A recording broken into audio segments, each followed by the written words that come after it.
자, 오늘의 시사평론가 리엘 파트너스의 이승기 변호사 연결돼 있죠. 자, 이승기 변호사님 안녕하세요.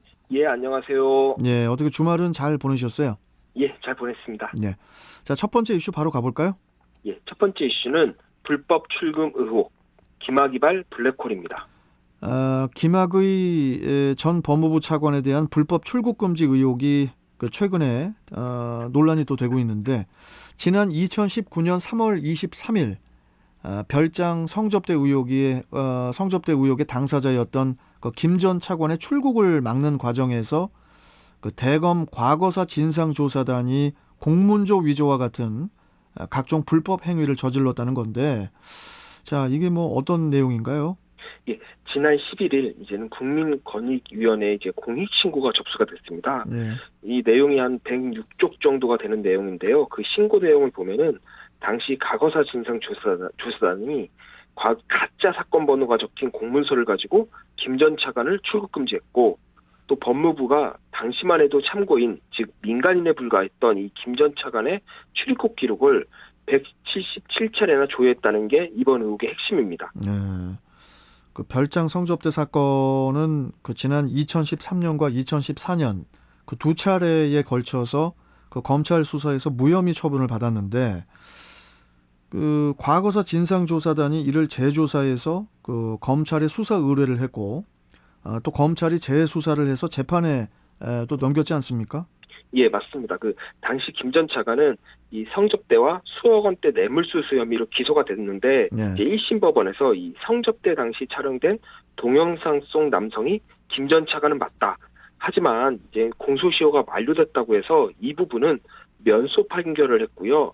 나머지 혐의에 대해서는 무죄를 선고했습니다. 네. 하지만 항소심 법원에서는 이 별장 성접대 의혹은 1심과 동일하게 판단을 했는데, 이 별도의 뇌물 혐의를 인정해서 징역 2년 6개월을 선고해 이제는 김 전 차관은 이제 법정 구속이 됐습니다. 그런데 우리가 한 가지 주의할 게, 아무리 중한 범죄자라 할지라도 법에 정해진 절차에 따르지 않으면 어떠한 불이익도 줄 수가 없습니다. 네. 그 우리 헌법이나 형사소송법에서도 명시하고 있지만, 공권력이 이런 적법 절차를 준수하지 않고 마구잡이로 권력을 행사하게 되면 결국 국민들이 피해자가 되는데, 과거 군부 독재 시절이 이제 대표적입니다. 네. 이번 논란도 좀 구분을 해야 되는 게, 김 전 차관이 성접대나 뇌물수수 혐의로 재판에 넘겨졌고 일부 혐의가 인정됐다. 그러므로 이제는 법적, 도덕적 책임이 있다는 건 맞습니다. 하지만 그렇다고 해서 법무부와 검찰이 수사 과정에서 당연히 지켜야 될 절차를 지킬 필요가 없다는 건 그건 아닙니다. 그런 관점에서 좀 이런 논란을 좀 봐야 될 것 같습니다. 자, 일단 김 전 차관이 그때 그 출국 금지를 당할 당시 뉴스를 보면은 김 전 차관과 비슷한 사람을 취재진들이 따라가고, 또 그 틈에 김 전 차관이 빠져나가는 그런 모습이 카메라에 잡혔지 않습니까? 예, 좀 황당한 일이었는데요. 예. 나중에 확인을 해보니까 이분이 이제 김 전 차관과 함께 출국하려 했던 이 가족 중 한 명이었습니다. 예. 근데 기자들을 따돌리기 위해 김 전 차관인 척 했던 거였습니다. 그런데 당시 상황을 보면은 이 김 전 차관이 2019년 3월 15일 이 별장 성접대 의혹을 조사하던 진상조사단에서 이제 소환을 했는데 소환을 거부했습니다. 그리고 같은 달 23일 인천국제공항에서 태국으로 출국하러 한 건데요. 김 전 차관이 이제 공항에서 항공기 발권까지 마쳤으나 이제 법무부의 긴급 출국 금지 조치 때문에 결국 출국을 하지 못했는데, 이 과정에서 불법이 있었다는 겁니다. 일단 문제가, 당시 김 전 차관은 과거사 진상조사단의 참고인이었지 피의자 신분이 아니었습니다. 네. 이 출입국 관리법을 보면은 긴급 출국 금지는 이 사형, 무기 또는 장기 3년 이상의 징역이나 금고형에 해당되는 죄를 범했다고 의심할 만한 이 상당한 이유가 있는 이 범죄 피의자로서 이제는 도주, 증거인멸 우려가 있을 때 할 수 있는 조치입니다. 근데 김 전 차관은 일단은 피의자가 아니기 때문에 해당이 되지 않는다는 겁니다. 그래요. 그러면은 그 출국 금지가 어떻게 가능했다는 건가요, 그때? 예. 그런데 이제 당시 이제 서울 동부지검의 이모 검사가 이제 대검 과거사 진상조사단에 파견돼 있었습니다. 근데 해당 검사가 이 공항 측에 긴급 출국 금지 요청을 했는데, 그러니까 이제 출국 금지 요청서를 보냈다고 하는데, 여기에 그 출국 금지의 근거로 이제는 사건 번호를 적었습니다. 근데 그 음. 사건 번호가 서울중앙지검 2013년 형제 658895라고 적어 있습니다. 한마디로 김 전 차관이 피의자라 이겁니다. 근데 문제는 이 서류, 이 사건 번호가 이미 김 전 차관이 2013년에 무혐의 처분을 받은 성폭력 혐의의 사건 번호였다는 겁니다. 결국 긴급 출국 금지 사유가 될 수 없는 사건을 근거로 해서 출국을 막은 겁니다. 그리고 이제 출국 금지되고 6시간 뒤에 법무부 장관에 제출된 이제는 긴급 출국 금지 승인 요청서를 보면은 거기에 기재된 이제 사건 번호도 허위인데 여기에는 서울 동부지검 2019년 내사 1호라는 사건 번호가 적혀 있었는데 이 사건은 애당초 김 전 차관과 완전히 무관하고 또 당시에 서울 동부지검에는 이런 사건 자체가 없었다고 합니다. 그리고 긴급 출국 금지 요청은 이 수사기관의 장인 각 지검장, 그러니까 여기서는 서울중앙지검장이나 서울 동부지검장이 법무부 장관에게 요청하게 돼 있습니다.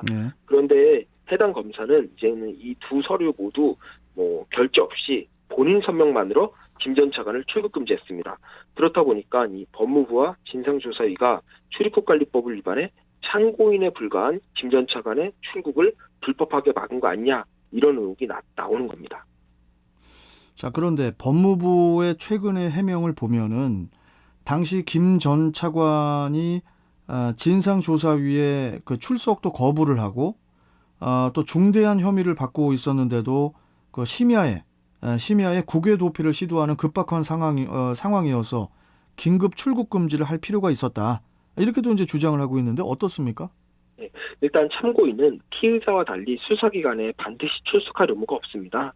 그리고 만약 과거사 진상조사위에서 김 전 차관의 조사가 반드시 필요했다면 일단 피의자로 입건을 해서 출국 금지를 하면 되지 굳이 허위의 사건 번호까지 붙여가면서 공문서를 작성해서 보낼 필요가 없다는 겁니다. 그런 의미에서 보면은 이번 법무부의 해명은 이 목적이 정당하면 수단이 위법해도 된다는 식으로 비춰질 수 있는데 이건 좀 우리가 좀 조심해야 될 부분이 아닌가라고 생각을 하고요. 그 외에도 민간인 신분인 이 김 전 차관의 출입국 기록을 당시 법무부 출입국관리본부 소속 직원들이 177차례에 걸쳐 불법 조회했다. 이런 의혹도 함께 있습니다. 그렇군요. 이번에 공익 신고를 두고 국민권익위에서도 이제 조사를 하고 있지만은 검찰도 별도로 수사팀을 꾸려서 이제 수사 중이죠. 예, 그 윤석열 검찰총장이 이번 의혹에 대한 철저한 수사를 지시하며 이제 별도 수사팀을 꾸렸는데 문제는 이번 사건엔 이 박상기 전 법무부 장관을 비롯해서 법무부 고위 관료 그리고 소위 이제 친정부 성향 내지 추미애 사단으로 분류되는 검사들이 연루됐다고 이제는 그 지목이 되고 있다는 겁니다. 그렇다 보니까 여당인 민주당에서는 이 검찰 개혁에 저항하는 윤 총장이 청와대를 상대로 보복 수사를 하는 거다라면서 이제 강경 대응하는 모습이고 또 반대로 그 야당인 국민의힘은 살아있는 권력에 대한 수사라며 환영하고 있습니다. 이 정치권이 기마기발 이제 블랙홀에 빠져드는 모양새인데요. 또 그 한복판에 윤 총장이 있다는 점에서 추 장관과 윤 총장 간의 갈등이 이제 현 정권과 윤 총장의 갈등으로 좀 그 판이 커진다는 그런 분석이 많습니다. 자, 또 올해는 또 어떤 갈등의 판이 또 커질지 또 주목이 되는데요. 계속 또 지켜보도록 하죠. 예. 자, 다음 이슈 전해주시죠. 네, 다음 이슈는 알패스 논란, 어긋난 팬심입니다. 최근에 청와대 국민청원에 알패스 이용자를 처벌해달라는 청원이 올라와서 3일 만에 20만 명 이상의 동의를 받았다고 하는데, 자, 알패스가 정확히 어떤 겁니까?